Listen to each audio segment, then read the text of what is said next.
മറ്റൊരു പ്രധാന വാർത്തയിലേക്ക്. കൊളീജിയം തർക്കത്തിൽ പുതിയ നിർദ്ദേശവുമായി കേന്ദ്ര സർക്കാർ.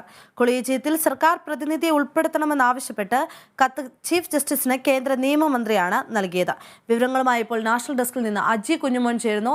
അജി, കഴിഞ്ഞ കുറച്ച് ദിവസങ്ങളായി തന്നെ നമുക്കറിയാം ഈ കൊളീജിയം സംവിധാനത്തിനെതിരെ വലിയ വിമർശനങ്ങളുമായി കേന്ദ്ര നിയമമന്ത്രി കിരൺ റിജിജു രംഗത്തെത്തിയിരുന്നു. എന്തൊക്കെയാണ് ഇത് സംബന്ധിച്ചുള്ള കൂടുതൽ വിശദാംശങ്ങൾ?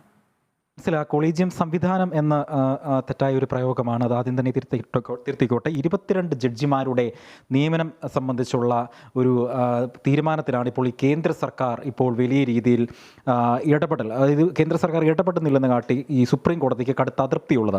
22 ജഡ്ജിമാരുടെ നിയമനവുമായി ബന്ധപ്പെട്ട നിരവധി തവണ സുപ്രീം കോടതി ഈ കേന്ദ്ര സർക്കാരിന്, കേന്ദ്ര നിയമ വകുപ്പിന് അന്തിമ പട്ടിക നൽകിയിരുന്നു. പക്ഷേ ഈ പട്ടിക പരിഗണിക്കുവാനെ കൊണ്ട് കേന്ദ്ര സർക്കാർ വിമുക്തത കാണിച്ചിരിക്കുകയാണ്. ഇപ്പോൾ അതിനകത്ത് ഏറ്റവും പ്രധാനപ്പെട്ട സുപ്രധാനമായ ഒരു തീരുമാനം വന്നിരിക്കുന്നത്, അതായത് പുതിയ കേന്ദ്ര സർക്കാരിൻ്റെ പുതിയ തീരുമാനമനുസരിച്ച് സർക്കാരിൻ്റെ ഒരു പ്രതിനിധിയെ കൂടി ഇതിനകത്ത് ഉൾപ്പെടുത്തണം എന്നുള്ളതാണ് ഇപ്പോൾ ഏറ്റവും പുതിയതായി വന്നിരിക്കുന്നത്. കേന്ദ്ര സർക്കാരിൻ്റെ ഒരു പ്രതിനിധി കൂടി ഈ കൊളീജിയം കമ്മിറ്റിയിൽ ഉൾപ്പെടുത്തണം എന്നുള്ള ഒരു തരത്തിലുള്ള വാദങ്ങളാണ് കേന്ദ്ര സർക്കാർ ഇപ്പോൾ ഉയർത്തിയിരിക്കുന്നത്.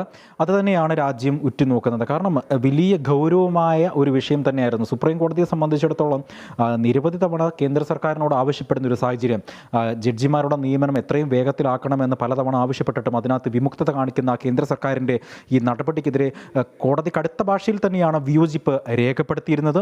ഇപ്പോൾ അതിന് അനുകൂലമായ ഒരു നിലപാട്, പക്ഷേ അനുകൂലമായ ഒരു നിലപാട് എന്ന് പറയുമ്പോൾ പോലും കേന്ദ്ര സർക്കാരിൻ്റെ ഒരു ബാഹ്യമായ ഇടപെടൽ കൂടി നടത്തുന്ന തരത്തിലേക്ക് കാര്യങ്ങൾ പോകുന്നു എന്ന് വേണമെങ്കിൽ പറയാം. അതുകൊണ്ട് തന്നെയാണല്ലോ അവർ ഇങ്ങനെ പറഞ്ഞത്. അതായത് കേന്ദ്ര സർക്കാരിൻ്റെ ഒരു പ്രതിനിധിയെ കൂടി ഈ കമ്മിറ്റിയിൽ ഉൾപ്പെടുത്തണമെന്ന് ഇപ്പോൾ കേന്ദ്ര സർക്കാർ, കേന്ദ്ര നിയമ വകുപ്പ് ഈ സുപ്രീം കോടതിക്ക് ഒരു ശുപാർശ നൽകിയിരിക്കുന്നത്. ഇനിയും സുപ്രീം കോടതിയുടെ ഒരു തീരുമാനം എന്താണ് എന്നുള്ളതാണ് ഏവരും ഉറ്റുനോക്കുന്നത്. അൻസില, വ്യക്തമാണ് ജി. കൊളീജിയം തർക്കത്തിൽ പുതിയ നിർദ്ദേശവുമായി കേന്ദ്ര സർക്കാർ. കൊളീജിയത്തിൽ സർക്കാർ പ്രതിനിധിയെ ഉൾപ്പെടുത്തണമെന്ന് ആവശ്യപ്പെട്ട് കത്ത് ചീഫ് ജസ്റ്റിസിന് കേന്ദ്ര നിയമമന്ത്രിയാണ് നൽകിയിരിക്കുന്നത്. ഇത് സംബന്ധിച്ച വിവരങ്ങൾ നൽകുകയായിരുന്നു നാഷണൽ ഡെസ്കിൽ നിന്ന് അജി കുഞ്ഞുമോൻ.